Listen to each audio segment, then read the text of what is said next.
Ne vous troublez jamais de vos misères.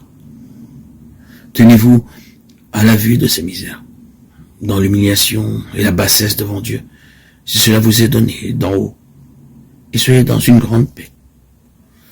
Opposez à toute misère, quelle qu'elle soit, la douceur, la paix, la suavité et la modération intérieure devant Dieu, vous abandonnant simplement entre ses mains, pour qu'il fasse de vous et en vous ce que bon lieu semblera. Et désirant doucement et paisiblement ne vivre que pour lui, par lui et en lui. Ne vous laissez pas abattre ou décourager s'il vous semble que vous ne faites rien, que vous êtes lâche, tiède.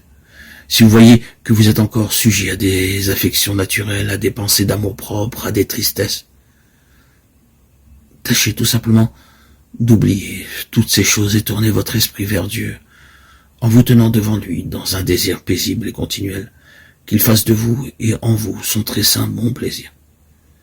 Ne cherchez qu'à vous oublier et à marcher devant lui, au milieu de votre pauvreté, sans jamais vous regarder vous-même. Tant que vous vous inquiéterez de ces mouvements de la nature, vous serez occupé de vous-même, et tant que vous serez occupé de vous-même, vous ne ferez pas beaucoup de chemin dans la perfection. Ces mouvements ne cesseront que lorsque vous les mépriserez et les oublierez. D'ailleurs, ils ne sont d'aucune importance ni d'aucune conséquence. Moquez-vous-en et ne voyez que Dieu, et cela par la pure et simple foi. Oubliez toujours le passé, et ne vous inquiétez jamais de vos chutes, si nombreuses qu'elles soient. Toutes les fois que vous vous relèverez, il n'arrivera pas de mal. Tandis qu'il en arriverait beaucoup si vous vous découragiez ou si vous affligiez trop pour cela. Faites tout avec le plus de calme et de repos que vous pourrez, et pour le très grand, très pur et très saint amour de Jésus. Un des plus grands empêchements que l'on rencontre dans la voie de la perfection est ce désir empressé et inquiet d'avancer, de posséder les vertus que l'on sent bien ne pas avoir. Le vrai moyen, au contraire, d'avancer solidement et à grands pas, c'est de patienter, de calmer et d'apaiser ses inquiétudes.